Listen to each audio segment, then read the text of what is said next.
From the campus of Fort Hays State University, this is KFHS News. Your award-winning news begins now. Good evening and happy Thursday. I'm Grant Rogers. And I'm Anabel Wernsman. It appears that even a university can experience growing pains. However, Fort Hays State has found the cure. A new residence hall is open on campus, providing housing to the growing number of Fort Hays students. The new and improved Agnew Hall opened its doors to students this semester. Due to a large increase in enrollment last semester, some students were housed temporarily in the local Motel 6.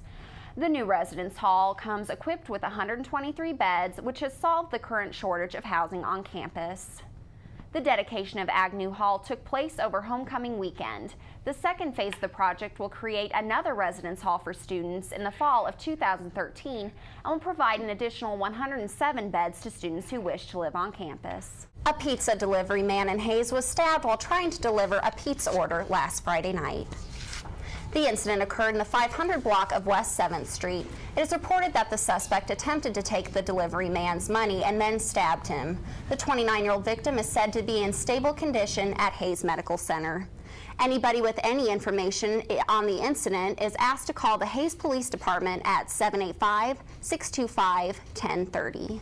It's hard to imagine anything overshadowing a presidential election. However, on November 6th, a piece of legislation gained nearly as much media coverage as President Obama's re-election.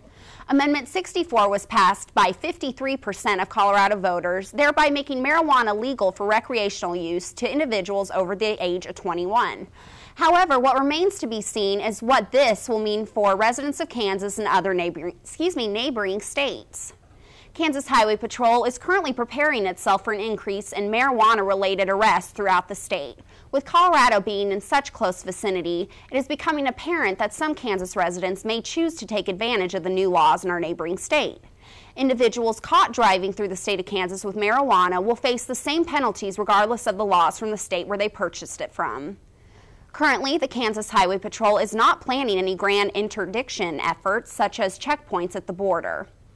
Law enforcement officials have stated that while there may be an increase in traffic stops resulting in marijuana-related arrests, the job of Highway Patrol will be affected very little. Only time will tell how this will affect Kansas as a whole. Early Monday morning, a university official's email account was hacked. Cindy Elliott, the Dean of Distance Learning, had her email compromised and contact list stolen. According to Elliott, the suspect copied her contacts and began sending messages posing as Elliott that said she was stuck in Spain and needed money to get home. Elliott reported that this is the third time her email has been compromised. Elliott also said she'll be switching email providers in order to hopefully prevent this from happening again.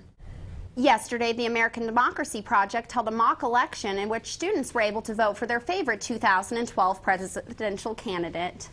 Barack Obama led the poll at 40% of the vote, followed by Ron Paul with almost 30%. Mitt Romney had 14%, Rick Santorum came in fourth place with almost 9%, followed by Newt Gingrich with 5%, and write-in votes contributed for just under 2% of the vote. For more information on the American Democracy Project, you can visit adpfhsu.org. So do you think Facebook's on its way out? That's kind of what they're saying, is this is really going to do them in. Oh, I don't know, but you know, they make a change like this once about every 3 or 4 months, I think, and people, they get used to it after a few weeks though, and people keep coming back. So until they really start to see their numbers decline, I don't foresee them going under at all. Right, that's probably what MySpace said too, but we'll see. Sports with CD DeSalvo is next.